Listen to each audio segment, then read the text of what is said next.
کعبہ دلہن ہے، تربت اطہر نہیں دلہن، جو پی کے پیے رش کی آفتاب وہ غیرت کمر کی ہے اور کعبہ بھی ہے، انہی کی تجلی کا ایک ذل روشن انہی کے نور سے پتلی حجر کی ہے۔ تو میرے بھائیوں، جب انسان کسی سے عشق کرتا ہے، کسی سے پیار کرتا ہے، کسی سے محبت کرتا ہے، تو ہر وقت اسی کا تذکرہ کرتا ہے، اسی کا گن گاتا ہے، اسی کا بار بار ذکر کرتا ہے، اس کے ذکر سے کبھی اس کا دل نہیں بھرتا۔ امام اہل سنت بحر کو دیکھا، لہر کو دیکھا، گلوں کو دیکھا، پھول کو دیکھا تو محبوب ہی یاد آتے ہیں، اور وہ محبوب کا ذکر یوں کرتے ہیں، کہتے ہیں وہی جلوہ شہر بشیر ہے، نبی کہاں نہیں ہے، نبی کے انوار کہاں نہیں ہے، نبی کی تجلیات کہاں نہیں ہے، نبی کی جو ہے وہ کار فرمائیاں کہاں نہیں ہے، حسن مصطفیٰ کہاں نظر نہیں آتا۔ کہتے ہیں وہی جلوہ شہر بشیر ہے، وہی جلوہ شہر بشیر ہے، وہی اصل عالم دیر ہے، وہی لیر ہے، وہی بیر ہے، وہی پاٹ ہے، وہی تھار ہے، انہی کی بو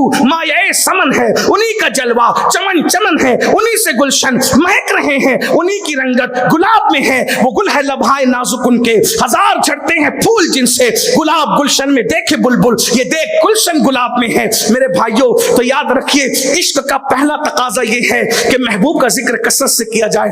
افسوس ہم دشمنوں کا ذکر تو دشمنی میں کثرت سے کرتے ہیں بطور غیبت، لیکن محبوب کا ذکر ہم نہیں کر پاتے، اب اسی میں ہم ناکام رہتے ہیں۔ اللہ سے دعا ہے اللہ ہمیں کثرت کے ساتھ ذکر رسول کرنے کی توفیق عطا فرمائے، حضور کا ذکر کرنے کی توفیق عطا فرمائے۔ دمے واپسی تک تیرے گیت گاؤں، دمے واپسی تک تیرے گیت گاؤں، محمد ممجد پکارا کروں میں، محمد ممجد پکارا کروں میں، خدا ایک پر ہو تو ایک پر محمد، اگر قلب اپنا تو پارا کروں میں، تیرے نام پہ سر کو قربان کر کے تیرے سر سے صدقے اتارا کروں میں۔ میرے بھائیوں، آئیے یہ سواد اعظم اہل سنت و جماعت کی عالمگیر تحریک سنی دعوت اسلامی جو ایک طویل عرصے سے آپ کے شہر رائچور میں کام کر رہی ہے، ماشاءاللہ ہمارے مولانا جمیل صاحب، مولانا احمد رضا صاحب، مولانا جعفر صاحب، مولانا ناصر صاحب اور بھی ہمارے رفقا محنت کرتے ہیں، ان کی کاوشیں ہیں۔ سنی دعوت اسلامی کا ایک مقصد ہے کہ لوگ حضور سے جڑ جائیں،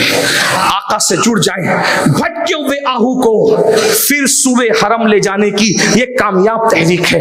نوجوانوں سے کہتا ہوں اگر جوانی کو انجوائے کرنا چاہتے ہو، ہم سنی دعوت اسلامی سے جڑیں، دوسروں کو عاشق رسول بنانے کی کوشش کریں، ان کے دلوں میں محبت رسول، عشق رسول کا چراغ لگانے کی کوشش کریں، اپنا بھی بیڑا پار ہو جائے گا۔